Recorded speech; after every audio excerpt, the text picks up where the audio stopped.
News service श्रेष्ठ भारत। जिस तरह से उत्तर प्रदेश जिला जौनपुर में आज़ाद बिन खुलेआम हत्या कर दी जाती है। हत्या का कारण क्या है? एक छोटी सी विवाद लेकर आज वो बड़ी विवाद बन गया। कहीं नहीं मौका मिला तो उसके दुल्हा बनने पर मौका मिला। जिन्होंने ये मौका देखा आज वो लोग फरार है हत्या करके, और देख रहे हैं जिस तरह से ये हत्या हो रही है जिला जौनपुर में। ऐसे कई हत्या हो चुकी है, किसी को न्याय नहीं मिला है।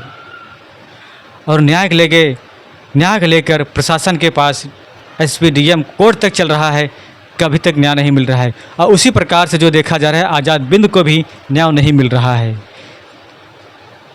एसपी कार्यालय, डीएम कार्यालय धरना प्रदर्शन कर रहे हैं। और आज देखा जा रहा है जिस तरह के बड़े समाज सेवी जज सिंह अन्ना, उन्होंने भी अनशन किया है भूखे पेट पर। और मैंने देखा उनकी जो वीडियो फोटो है, उन्होंने बिस्तर लगाकर अनशन कर रहे हैं, अकेले कर रहे हैं। फिर लोगों में उनके समाज के लोग जो है साथ दे रहे हैं।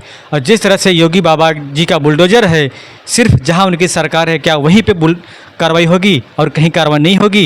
ये कहाँ का नियम है? ये कहाँ का कानून है? हर व्यक्ति को न्याय मिलना चाहिए। सरकार पूरे भारत में जो है भारतीय जनता पार्टी की सरकार है। उत्तर प्रदेश में योगी बाबा जी जो हैं, बुलडोजर बाबा जी हैं, वो इस घटना को ज़रूर देखे होंगे।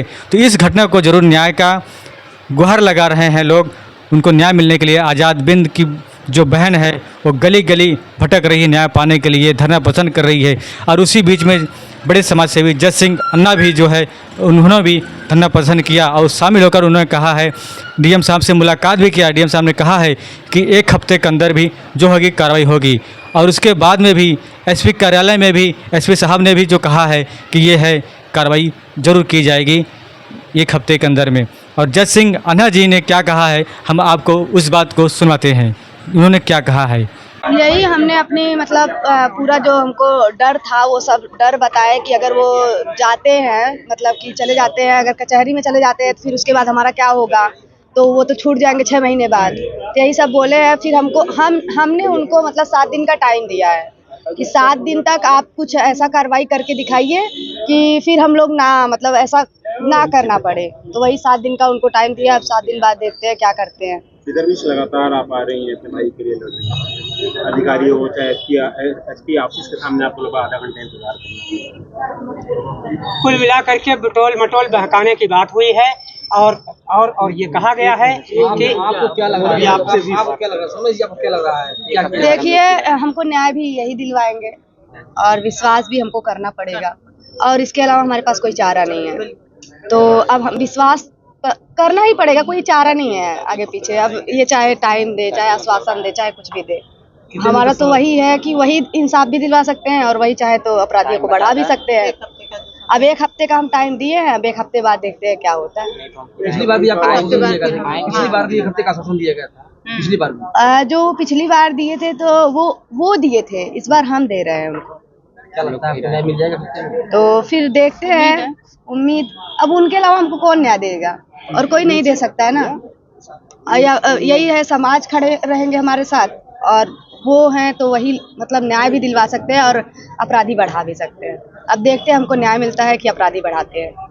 माननीय जिलाधिकारी से हम लोगों की एक श्वास की डोर बंधी हुई है। इस बिल्डिंग से श्वास की डोर बंधी हुई है और हम लोग बस यहाँ इसलिए आते हैं कि एक आश्वासन पे हम लोग अपना धरना प्रदर्शन समाप्त करते हैं या रोज करते हैं। तो यहाँ से और हम लोगों में एक श्वास की डोर बंधी हुई है, जो श्वास हम लोगों के माता पिता के दूध के काम करता है।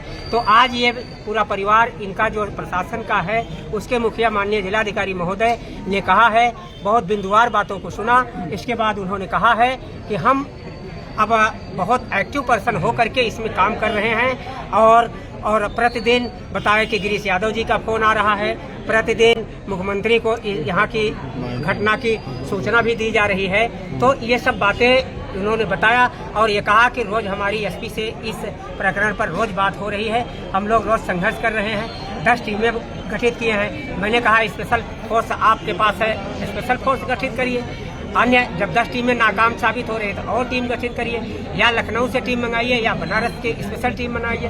तो अब इन्हीं लोगों के ऊपर है। सब हाँ हाँ तो कह रहे हैं भैया, लेकिन अब जिलाधिकारी की बात को मानना तो जरूरी है इन्होंने जितना भी हो सकता है उतना मान लिया है। अब अपराधियों की गाड़ियां थाने में लगी हैं, 8-8, 10-10 गाड़ियां थाने में अपराधियों की लगी हुई हैं, तो थाना तो अपराधी का ही काम करेगा। अब ये तो हम पहली बार सुने कि अपराधियों की गाड़ियां थाने में लगी हैं और बहुत अपराध लोग करते हुए हैं। लेकिन अब उन्होंने तो सारा सुन लिया, एक एक बिंदुवार सुन लिया, कहा कि हम एक एक बिंदु पे रास्ता लगाएंगे और तमाम ऐसे जो सरकार के प्रतिबंधित कानून हैं सब लगा देंगे। अब कहाँ तक सफल होंगे इनकी न्याय प्रणाली, क्योंकि ये भी तंत्र में बंधे हैं, एसडीएम अलग हैं, डीएम अलग हैं, एडीएम अलग हैं, तो सबकी विचारधाराएं अलग हैं। कौन दबंगों से दबंगई के बल पे दब जाएगा, कौन न्याय करेगा, ये बड़ा अनिश्चित काम है। अब 1 हफ्ते का समय मांगा गया है। हम लोग सोमवार को यहाँ फिर उपस्थित होंगे, हजारों की संख्या में उपस्थित होंगे और सोम्या बहन के लिए सुरक्षा की मांग की गई है, राइफल की मांग की गई है, इसको 10 बिस्वा जमीन की मांग की गई है, 50 लाख मुआवजे की मांग की गई है, इसको पढ़ाई लिखाई के खर्चे की मांग की गई है। उन्होंने बताया कि आज हमने मुख्यमंत्री को ये अभी कागज सब भेज दिया है और वहाँ पे फैसला होगा क्या क्या आपको मिलना है, तो समय दीजिए। अब एक्टिव पर्सन अभी दिनेश चंद की तरह नहीं है, लेकिन हैं, हो रहे हैं। अब सब इनके सहयोगी अधिकारियों का काम है। अब पवन यादव की तरह अधिकारी अगर हो जाएंगे तो अनुराग यादव केस की तरह हत्याकांड में न्याय नहीं मिलेगा।